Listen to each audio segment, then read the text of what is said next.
Thank you, Gianluca, for your warm introduction. It will be a pleasure to be in person with you next time. I hope it will really be possible. Thank you, of course, and the International Peace and Sustainability Organization for your kind invitation. It's really a great honor and a pleasure for me to address this distinguished audience. Before I get into my topic, let me express my deep appreciation to the conference organizers. Your determination and skill have been really crucial in bringing us together in uncertain times. As chairperson of the Torino World Affairs Institute, I'm really glad that IPSO has invited our organization to join this undertaking, and I do hope our cooperation, as Gianluca just said, will grow stronger in the future. We do share a great many goals and concerns. Today, I want to look with you at one critical dimension of the peace and sustainability nexus, which is our core focus at this gathering. The issue I have chosen to address is trust, or better, the lack of it in world politics at present. Sustainability requires positive peace, and a fundamental ingredient of positive peace is trust. For this reason, declining trust within the international community may seriously undermine our efforts to achieve sustainability. It is then with good reason that I have chosen to bring up such a broad issue before an audience that includes practitioners working on the ground where action must be taken and positive outcomes achieved. I am sure that we are all concerned about a trend that could have a very disturbing impact on intrinsically multi-level policies. The trend, as I said, of declining international trust. Of course, my intent is not to fuel pessimism. So shortly, I will put forward a possible strategy for cultivating trust in the present complex situation. But first, I want to say a few words on the dismal state of trust in current world politics. I think we must be aware of the grim starting point of our journey. Second, I want to share with you, I will not take too much time, the toolbox that international relations scholarship provides to those who want to build trust. That is just to say that we don't have to start from scratch when we address trust building in the present day. Let's look then at the state of trust in current international relations. The lack of trust among states is usually seen as a structural and essential feature of world politics. an inevitable consequence of anarchy, forcing states to practice self-help. For many, a consequence of the world as it is. That is what many believe. For this reason, it may sound paradoxical to depict one specific moment, this moment, the moment we live in, as being characterized by declining trust. However, most observers confirm that we are indeed experiencing a critical decrease in trust.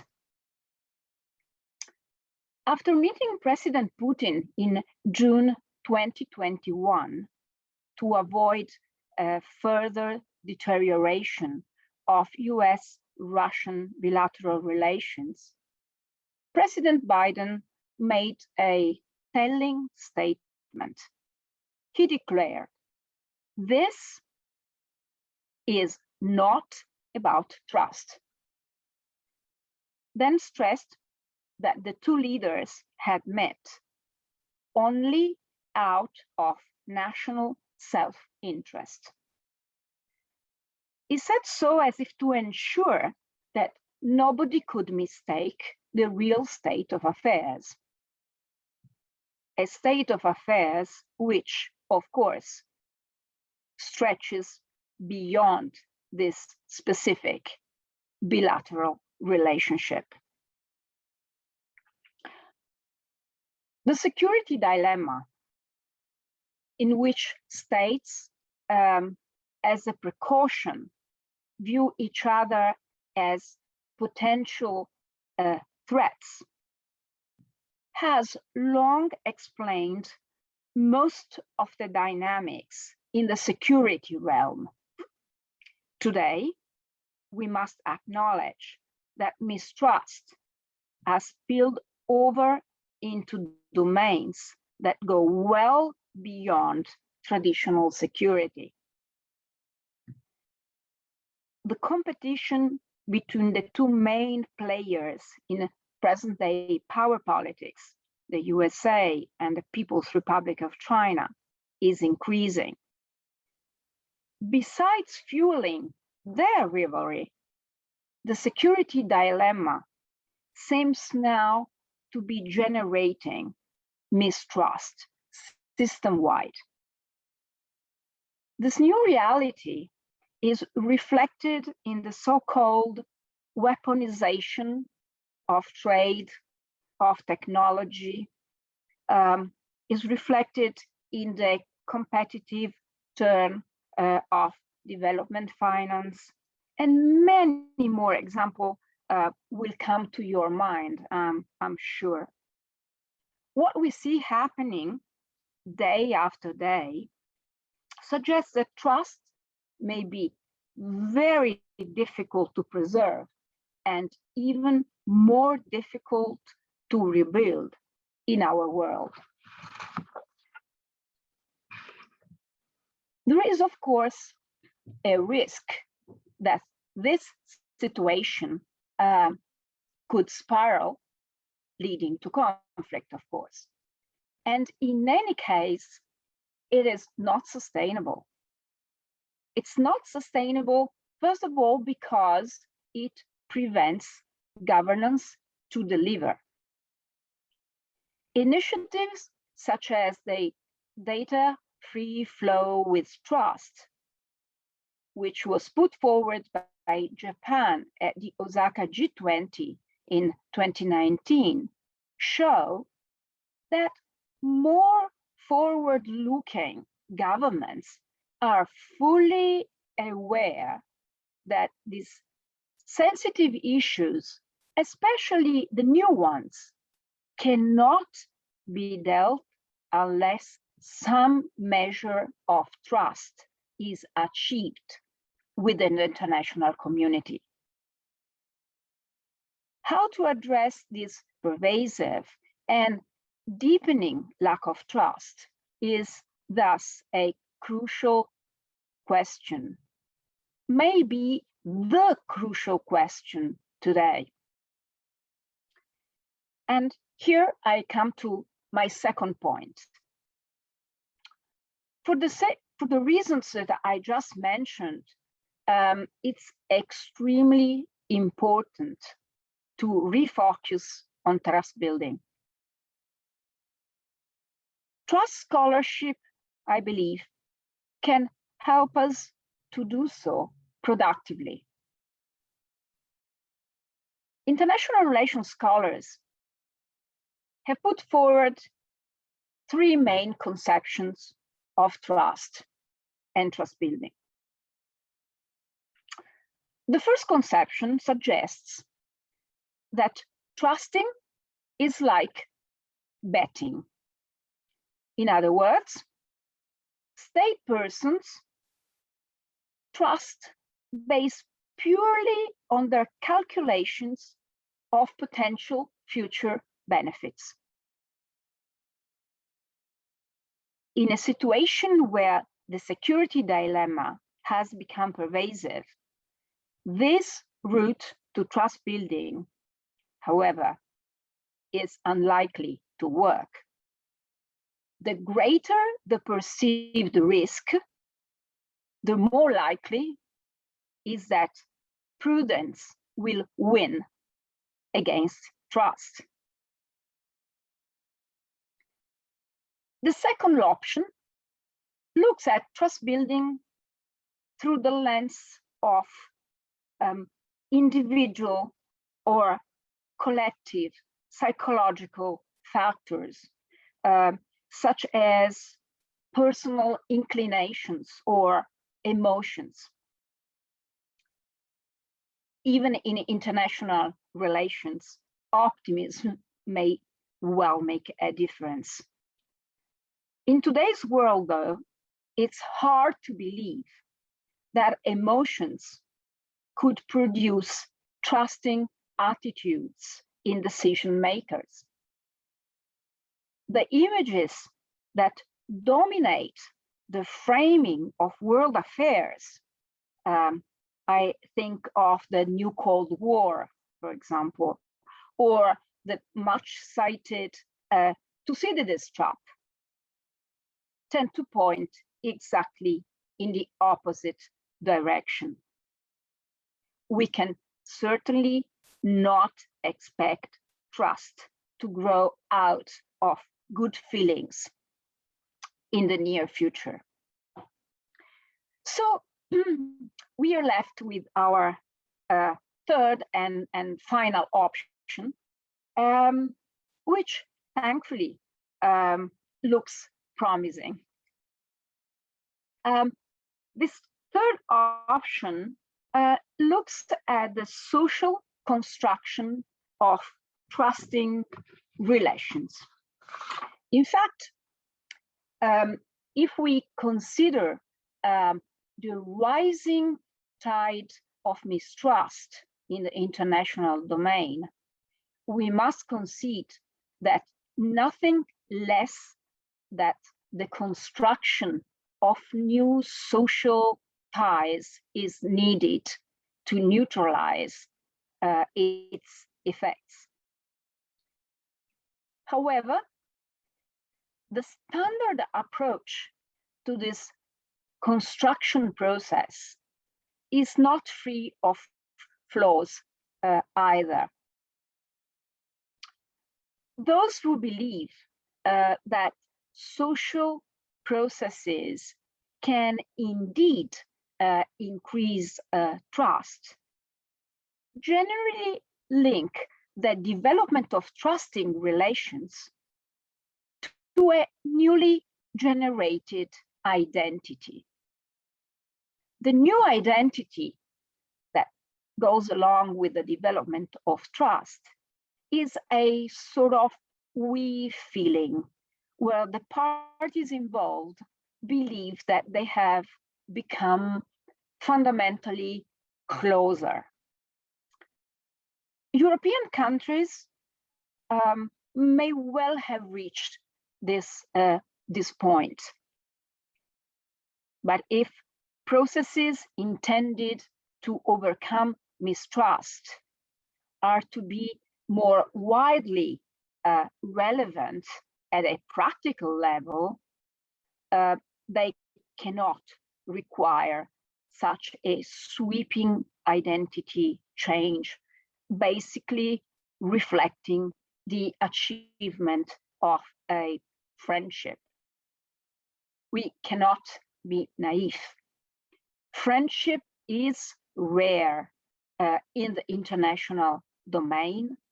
Moreover, today, the trust gaps that need to be bridged are huge, and the present global system is highly diverse, a trait that does not help to create bonds. A less challenging trust-building process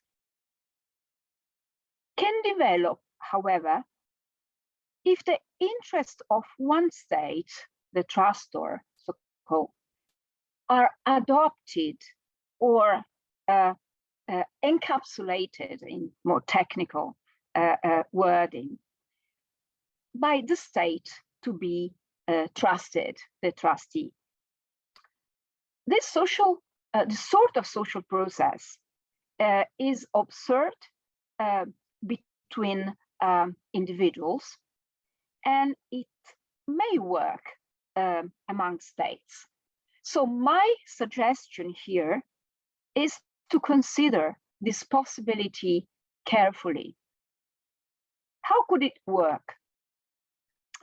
I can see that 3 steps are necessary. First, the potential trustee discursively makes it clear that recognizes the trustor's interest. Second step, the trustee actually integrates the trustor interest with its own. To prove its trustworthiness at this stage, the trustee may need to send what we call a costly signal. That is, it may need to make a move that is costly in political or economic terms. Finally, and it's our third step, it will cement trust if one or more decisions are made that reflect the newly formed inclusive interest. Let me share with you a process of this kind. I'm sure it's familiar to most of us, even though we might have not seen it in this light. Because it recognizes that the advancement of regional economic integration served various countries' interests, Japan initially supported the Trans-Pacific Partnership negotiations. Tokyo thus encompassed such interest, regional economic integration, in its own national interest. It did so despite some sectoral domestic resistance. Overcoming such resistance was indeed a relevant, somehow costly signal to the regional audience. When later the US turned its back on the agreement, Japan, together with Australia and Canada, proved itself trustworthy by taking a leading role in revitalizing the negotiations. Eventually, in 2018, a comprehensive and progressive Trans-Pacific Partnership was signed. The social capital at a regional level, the social capital that this move generated, thanks to a spillover effect, has definitely been highlighted more often than the mere economic advantages of freer trade among participants. The lesson that this case gives us is clear. Building trust is possible even in this turbulent world. The sort of social process that I just described, and which stops short of involving identities, that does not require the countries involved to develop a we feeling, is definitely more modest than the one that seeks to achieve the we feeling among participants. But for this very reason, it's more viable. And it is more viable for two other reasons. First, it speaks the language of interests, a language that appeals greatly to most decision makers, especially those who are skeptical of the potential for trust and trust building in world politics. This approach may appear more realistic to them and thus more palatable. Finally, it appears to be more manageable for states to encapsulate specific interests than to wholly overcome trust gaps between countries. Meanwhile, those involved foster trust in the wider international domain incrementally through spillover effects across issues or couples or small groups. In other words, I think that we can see this sort of trust building, so to say, trust building as mutual interest encapsulation, as a new conception of purposeful and skilled engagement. This, I believe, is especially important at a time when engagement has lost its appeal. And has lost its appeal because of the scarce results produced by the mere cultivation of connections. And especially so where the parties involved clearly do not trust each other. In order to engage, countries now need to have a good reason to do so. And restoring trust issue by issue is a worthwhile goal. It is so because positive peace requires trust, as we said, and we cannot reach sustainability without positive peace.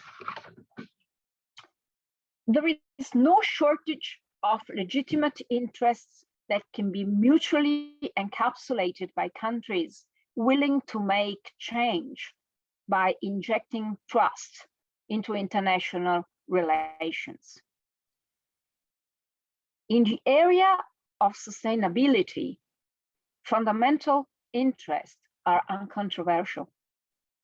Others may be more contested because they entail a variety of costs of all sorts for those involved.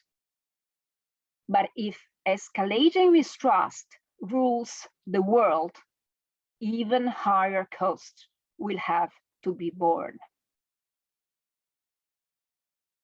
Concluding, I am confident that Japan and Europe, our institution, could play a significant role in the endeavor to build international trust, even in these uncertain times. Thank you.